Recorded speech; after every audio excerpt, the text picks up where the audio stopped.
everyone, and welcome to Mr. Mo Franchise. It's season 3, the very beginning. This year, I'm going to combine training camp and preseason all into one video. Now, the rules for my franchise training camp is it lasts for 6 weeks, but I've condensed it now. There will be 3 random events during training camp. These events could bring positive or negative changes to our team as we prepare for the season. So let's break down training camps weeks 1 and 2. We have a position change. I had a meeting with my coaches, and one of them suggested a certain player would be better fit in a different position. So what I decided to do is I decided to move our left tackle that we drafted, Rosa Barlow. I decided to move him from a left tackle to a right tackle. That was the plan all along, but his official position now is right tackle, and his number did stay at a 79 overall. That was what happened in weeks 1 and 2 of training camp. In weeks 3 and 4, nothing too important here. I just had an equipment time change. My 7th round pick, Jalen Carroll, was randomly selected. He decided to change his knee pads to the Nike knee pads, so nothing of importance there. Now we're moving on to the last event in weeks 5 and 6.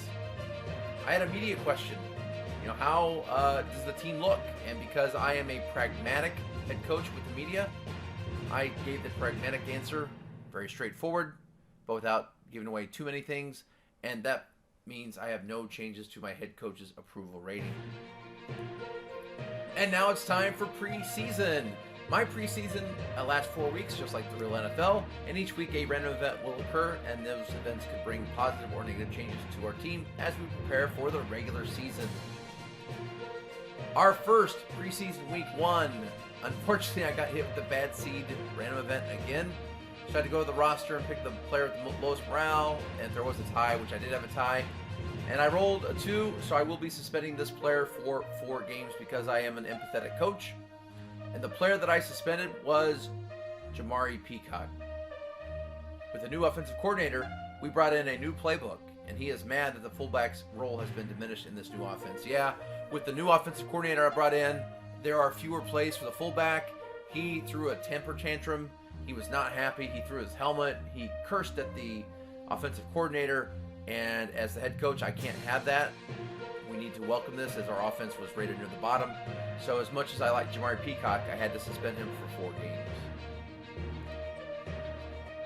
In week 2 of preseason, I had a free agent move opportunity.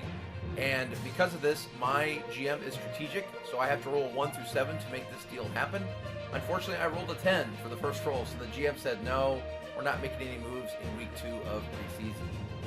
So we move on to week 3 of preseason. And I got the free agent move again, and this time I rolled a 2, so apparently it took a couple of weeks of persuasion to make the GM realize that we needed to make a move. And so I convinced the GM, since we weren't able to make a move in the draft for a defensive end, Kimoko Toure was out there, a right end, and so I offered him a 1-year deal.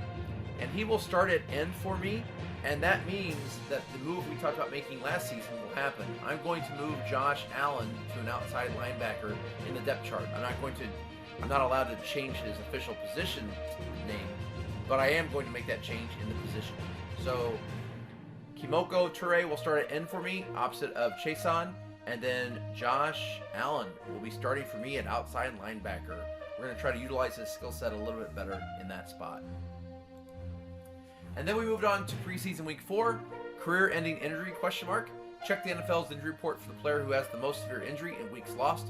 Roll a die, and then even results mean that they'll suffer a lingering injury that will require them to lose a D100 from their injury stat. An odd result means the player suffers an injury that was so severe they decided to retire. Well, I looked, and it was Tyler Johnson. He's an up-and-coming player for the Jets. He's an outside linebacker, 75 overall. He's in his 2nd year. He was a rookie last season, and this is a good player for the Jets. Unfortunately for him, he has a shoulder blade tear, and this apparently is going to be a lingering injury that's going to affect his career going forward. I did roll an even number, so he does get to stay, but his injury rating did drop by 60 points. So that is going to be an injury that's going to stick with him the rest of his NFL career. Well, that is all I have for today. If you haven't already, think about subscribing. Hit that like button and tell a friend. We are starting season 3 next week in Mr. Mo Franchise. Thank you so much for watching, and have a great day.